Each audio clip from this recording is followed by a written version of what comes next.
Hey everyone, it's Joe again, coming to you with yet more amazing 45 record finds.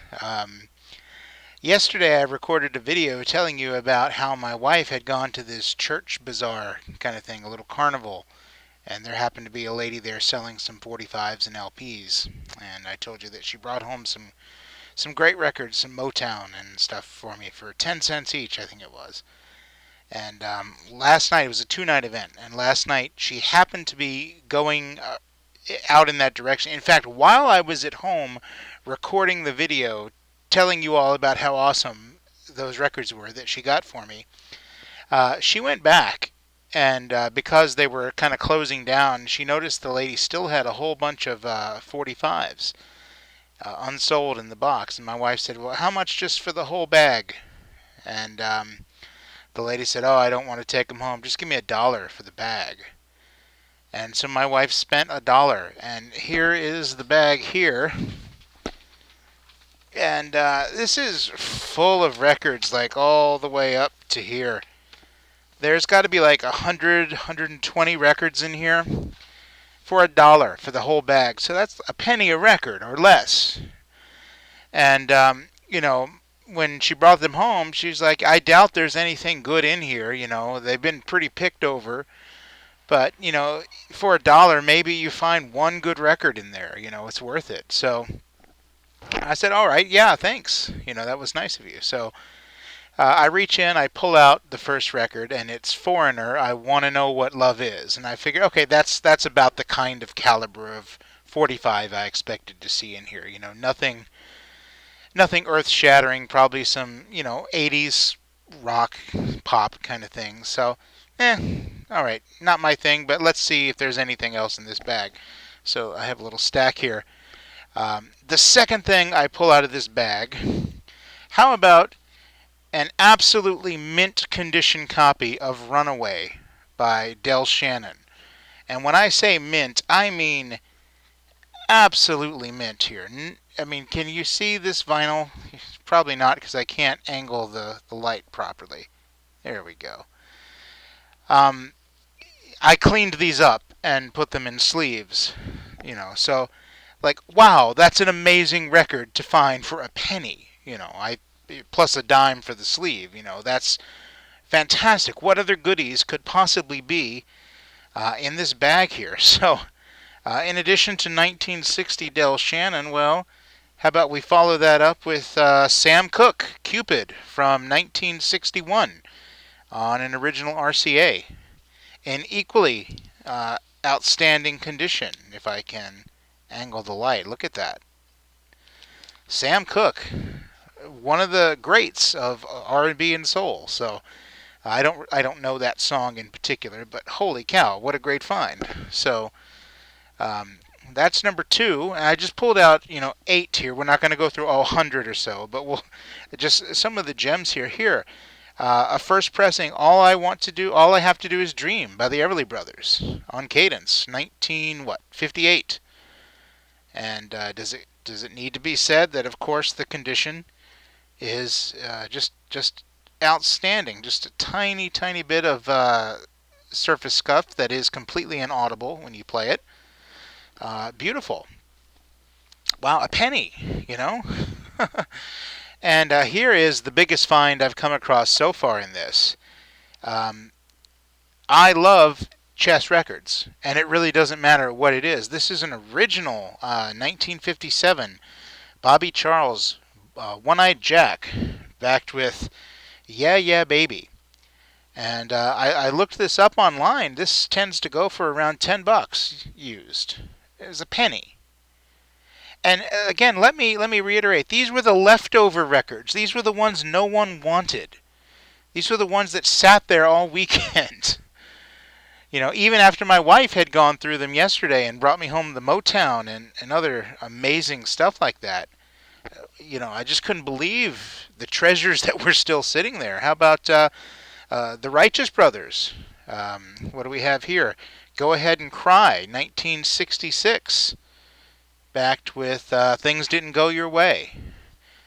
And most all of these you see have the kind of the ring wear here, where you would play your 45s and they would be on the stacker and they'd drop, and then the next one would drop on top of it, and that's what causes that kind of ring that you see around the corner there. But doesn't affect the playback at all. So a little cosmetic damage to the label. Pretty phenomenal. Just a few more here. Um, Dee Dee Sharp had a big hit called Mashed Potato Time, if you remember that song. And I have here the follow-up, which I never heard of. Gravy for My Mashed Potatoes is the name of it. Very, very cute. I didn't know there was a sequel song to that. And backed with something called Baby Cakes. I have not played this one yet, but I did clean it up, and it did clean up beautifully. None of these had sleeves on them originally. They were just in a box at a church carnival. Beautiful, beautiful records. And then,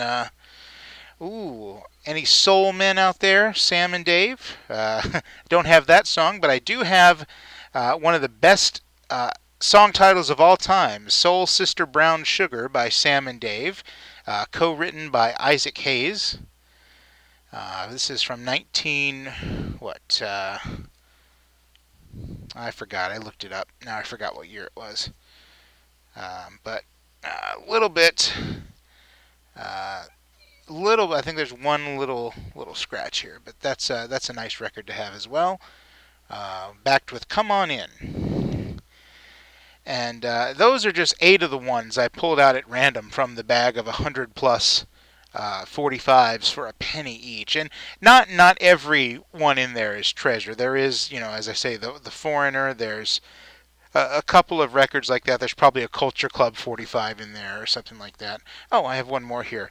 How about Don't Walk Away, Renee by the Left Bank? That was a big hit in, 66 maybe, if I'm remembering correctly.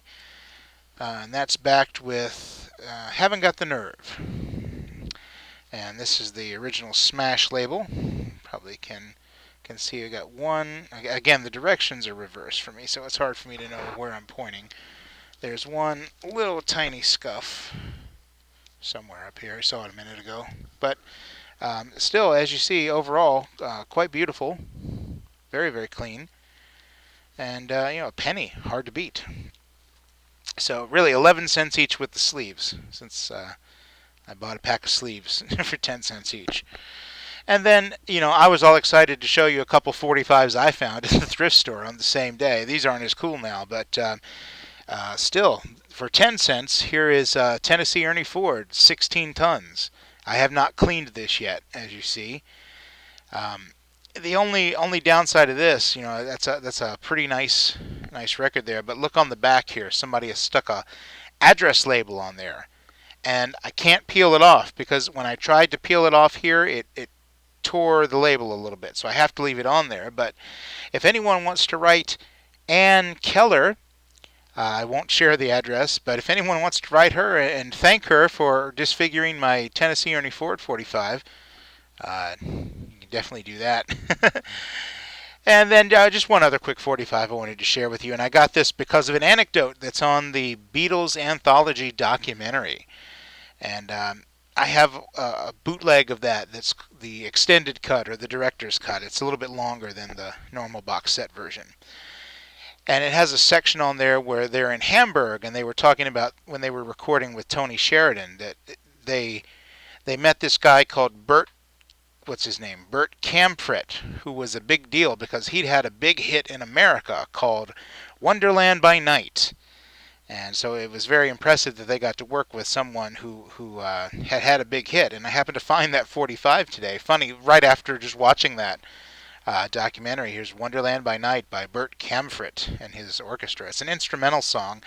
I actually didn't recognize it when I played it, but apparently it was a #1 hit in 1959 or 1960. I looked it up. I think it was 59 in Germany and 1960 in the U.S., but I didn't recognize the song. It's a fine instrumental, but but because it has a tangential Beatles association, I had to pick it up for a dime. And, kind of glad I did. So, those were some amazing penny records that my wife found. And I have more that we'll go through in the weeks to come, but I didn't want to A lot of people prefer the LP talk, so I also want to share a few quick LP finds I found. Um, Came across this in the bargain bin at my local record store. This is a nice first edition of Tommy by The Who. Um, I would love to tell you that it's in mint condition. It is not. The records are. I think the cover kind of gives away the kind of condition the records are in. It's very playable. I haven't played the whole thing, but it's pretty good. It's on the original Decca label, and the sleeves are a little ragged, so I got to replace those. But 2 LP set. It's the of course the gatefold. Dusty. I'm coughing just reading. There's a lyric sheet and the triple fold out for Tommy. I'm sorry if I hit the microphone and make that irritating kind of popping sound. When I played back the video I recorded yesterday, I noticed I did that a few times. So sorry about that. And just a couple more quick ones. On YouTube, there are tons of documentaries about record collecting and vinyl collectors, and there's a bunch up there now. And I was watching one not long ago, and I don't remember which one it was, but they were interviewing this couple, man and woman, who owned a record store jointly. They had this record store together, and they were talking about how labels, the major labels, don't seem to be issuing the correct reissues. And she gave this example. She says, for example, A&M just put out this, super expensive 180 gram reissue of Herb Alpert and the Tijuana Brass whipped cream for $30. And why would anyone want that when you can go into any thrift store in America and pick up a very nice copy for 50 cents? And lo and behold, right after I watched that, here is my 50-cent copy from the thrift store. Herb Alpert's Tijuana Brass, whipped cream, and other delights. Probably everyone out there who has a record collection owns this or has owned it at some point. I've never actually owned this record. I've seen it a million times. But it was funny, just after watching that video, I came across another copy, and the cover's nice, and the vinyl's nice. So 49 cents, I got to have it. So, and in fact, I got a second Herb Alpert record as well, just in case I like it. Then I have 2 to listen to. And yeah, I like some of that kind of brass horn music kind of stuff. So just a couple more here that I'll show you today. I went to my local record store looking for a copy of the song Drift Away by Dobie Gray, which for some reason this song is my obsession right now. I'm playing it over and over on YouTube. I love the song. I've always loved the song, but you know how sometimes a song just kind of gets under your skin and you really want it. And my record store didn't have it in stock, but they did have this album, which I'd never heard of. It's called Welcome Home by Dobie Gray. It's a 1981 record. And it was $2, and it's a beautiful copy. I mean, it's got a remainder mark up here. But the LP itself, it's really, really nice shape.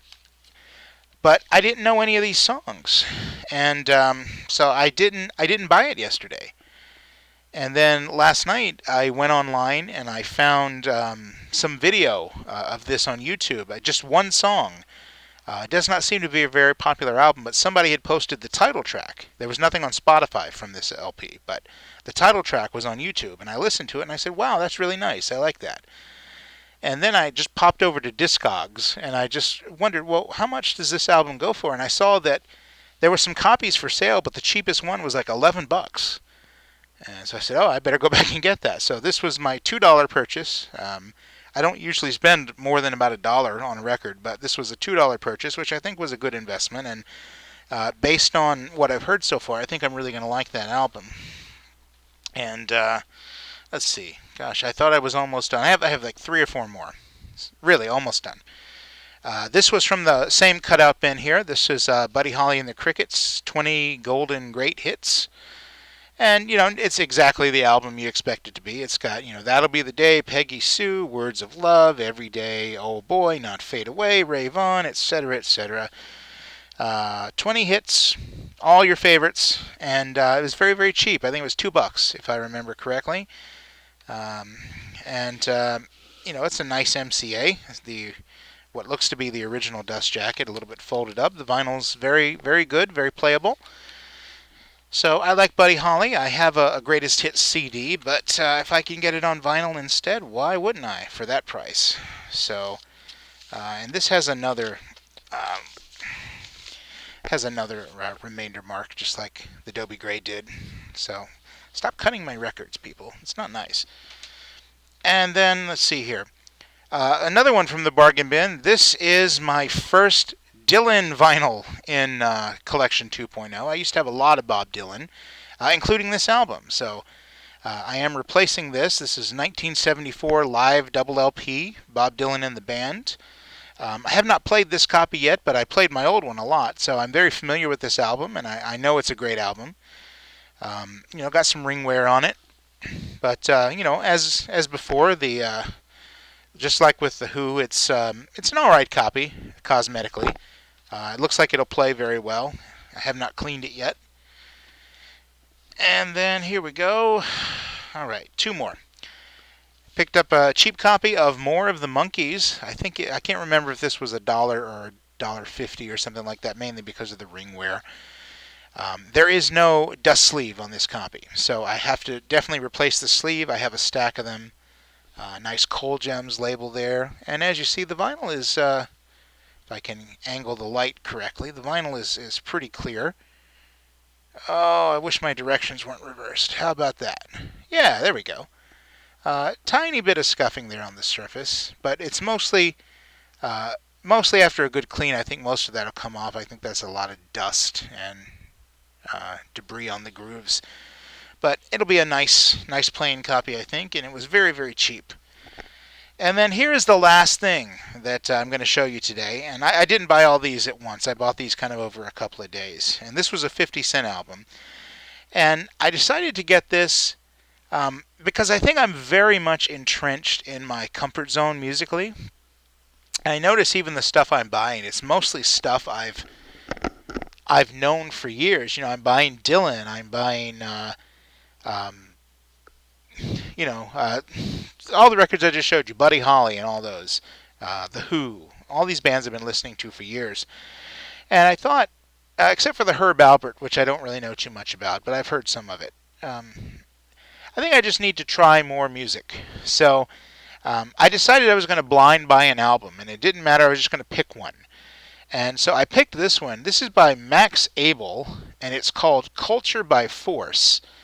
A 50-cent record, and I don't even know what genre it is.